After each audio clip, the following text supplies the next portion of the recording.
Right, ఇప్పుడు super exclusive చూస్తున్నాం. ఏపీలో నిరక్షరాస్యుల సంఖ్య ఆందోళన కలిగిస్తోంది. మొత్తం 81 లక్షల మంది నిరక్షరాస్యులు ఉన్నట్లు సమాచారం.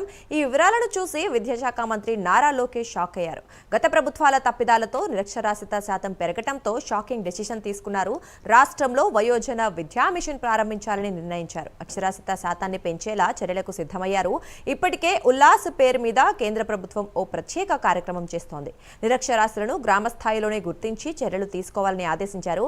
అయితే వైసీపీ హయాంలో వయోజన విద్య అటకెక్కింది. నిరక్షరాస్యతపై జగన్ సర్కార్ దృష్టి సారించకపోవడంతో నిరక్షరాస్యత పెరిగిందని పలువురు అంటున్నారు. ఇక ఈ అంశానికి సంబంధించి మరింత సమాచారం వైజాగ్ నుంచి మా కరెస్పాండెంట్ చంద్రశేఖర్ అందిస్తారు. చంద్రశేఖర్, చెప్పండి.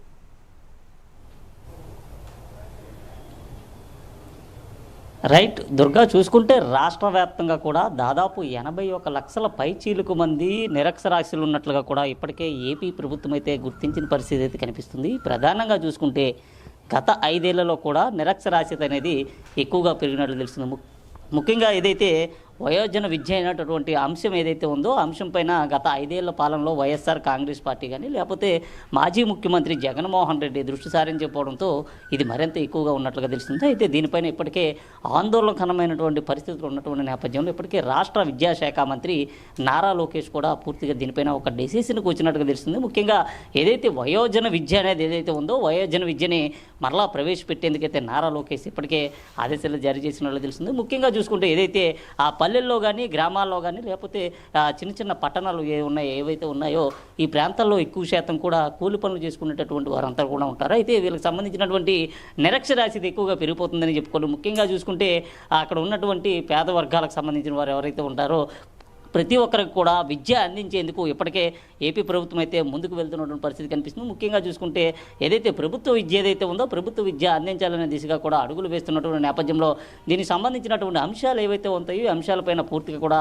ఆయా శాఖలకు సంబంధించినటువంటి ఉన్నతాధికారులతో కూడా ఆ రాష్ట్ర విద్యాశాఖ మంత్రి నారా లోకేష్ అయితే పూర్తిగా ఫీడ్బ్యాక్ అయితే తెప్పించుకోవడం జరిగింది. అయితే ఫీడ్బ్యాక్లో ఆ పూర్తిగా విస్తుపోయేటటువంటి విషయాలన్నీ కూడా ఒకసారిగా వెలుగులోకి వచ్చిన పరిస్థితి ఉంది. ఎందుకంటే గత 5 ఏళ్ల పాలనలో ఎప్పుడు కూడా వయోజన విద్య కానీ విద్యకు సంబంధించినటువంటి అంశాలు ఎక్కడ కూడా మాట్లాడలేనటువంటి పరిస్థితి కానీ లేకపోతే దానిపైన చర్చించేటటువంటి విషయం కూడా ఎక్కడ కూడా బయటికి రాలేనటువంటి పరిస్థితి ఉంది. ఈ నేపథ్యంలో ఏదైతే నిరక్షరాస్యత మరింత పెరిగిందని చెప్పుకోవాలి. దీంతో నిరక్షరాస్యతను పూర్తిగా రూపుమాపేందుకైతే నారా లోకేష్ నడుం కట్టినట్టుగా తెలుస్తుంది. ఈ నేపథ్యంలోనే దీనికి సంబంధించినటువంటి వయోజన విద్య అనేటటువంటి అంశాన్ని కూడా ఆ ప్రస్తావనలోకి తీసుకొచ్చారు. త్వరలోనే దీనికి సంబంధించిన వయోజన విద్య కూడా ప్రవేశపెట్టేటటువంటి అవకాశం అయితే ఉందని చెప్పుకోవచ్చు. ముఖ్యంగా చూసుకుంటే ఆ గ్రామ స్థాయి కానీ లేకపోతే అక్కడ ఉన్నటువంటి మండల స్థాయిలో కానీ ఆ పక్క ఉన్నటువంటి చిన్న చిన్న పల్లెటూళ్ళు ఏవైతే ఉంటాయి పల్లెల్లో కూడా పూర్తిగా కూడా వయోజన విద్యా వ్యవస్థను తీసుకొచ్చేందుకైతే నారా లోకేష్ ఇప్పటికే ముందుకు వెళ్తున్న పరిస్థితి కనిపిస్తుంది. ముఖ్యంగా చూసుకుంటే గతంలో ఏదైతే ఉండేదో నిరక్షరాస్యతను పూర్తిగా కూడా రూపుమాపేందుకు గతంలో స్వర్గీయ